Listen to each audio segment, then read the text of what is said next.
Peyğəmbərdən aldığı elmə əsasən bağışlanmaq haqqında çox gözəl izahları var. Çox gözəl və belə deyək də, kim həqiqətən bağışlanmaq istəyirsə, Həzrət Əlinin izah elədiyi yola riayət eləsin. Bax, Quran-ı Kərimdə Ali İmran surəsi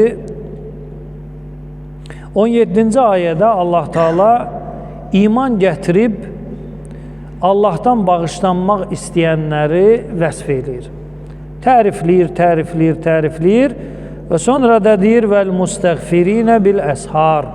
Səhər çağları Allahdan bağışlanmaq istəyənlər. Qeyd elədik, iki şey lazımdır. Bir kəlmə Əstəğfirullah Rabbi və tubu ileyh, bir də əməl. Dinimizdə Allahla danışmaq bəyənilir, özdə çox bəyənilir. Məsələn, əgər bir şəxs mömindirsə, Allaha, Rəsuluna, axirətə iman gətiribsə, Allahla danışmaqdan zövq almalıdır. O danışıq fəqət namaz deyil, o namaz, o 5 namazımız danışığın bir hissəsidir. Amma Musa Peyğəmbər kimi də nə olmalıdır? İbrahim Peyğəmbər kimi də namazdan kənar Allahla nələr olmalıdır? Danışıqlar olmalıdır. Əqidə barəsində, axirət barəsində. Məsələn, İbrahim Peyğəmbər Allaha üz tutur ki, ya Allah, mənə göstər görüm ölüləri necə dirildəcəksən. Allah bilmir ki, İbrahim əleyhissalam iman gətirib ya yox, axirətə inanır ya inanmır. Axirətə iman gətirməyəni Allah Peyğəmbər seçər. Yəni adam axirətə inanmır. Axirətə inanmırsa, deməli Allaha da inanmır da. Bu inanmadığı şeylə necə danışsın ki? Deməli bu iman gətirib.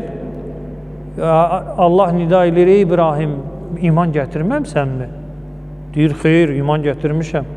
İkisi də bilir, bilinən mövzuda söhbət gedir. Qəlbim aramlıq tapsın, filan eləsin, Allah əmr eləyir və o heyvanların məsələsi ortaya çıxır. Və yaxud Musa Peyğəmbərlə Allahın danışığı ki, əlindəki nədir, deyir, əsamdır, əsanla neynirsən, deyir, heyvanları otladıram və digər işlərim də var.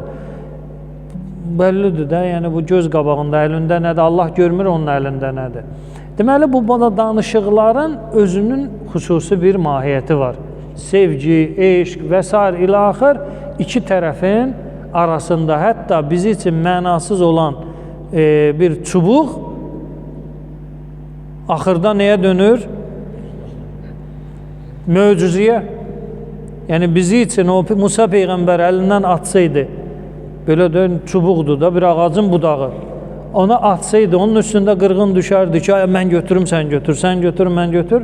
Düşməyəcəkdi. Niyə? Çünki o ağacdan 100 dənə ağac. Budaqdır da, budaq. Ağacın budağı, adam özünə əsa eləyib onu. Aleyküm salam. Adam özünə əsa eləyib onu.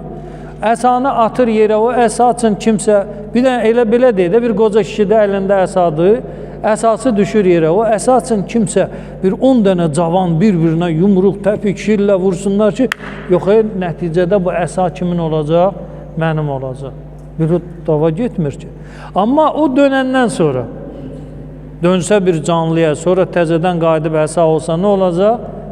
Onun üstündə cavan yox, bütün dünya qırğın aparacaq ki, Musa əleyhissalamın əsası bizdə olmalıdır. Mərhələlər var. Əvvəlcə o baxışlar mənasız ola bilər. Amma o iki nəfərin arasında, iki tərəfin arasında sonradan mövzu neynir? Fərq edir. Deməli, tövbə diləmək üçün vaxt hər zaman müsaitdir və xüsusən səhər vaxtları xüsusi qeyd olunduğuna görə ona riayət eləmək lazımdır.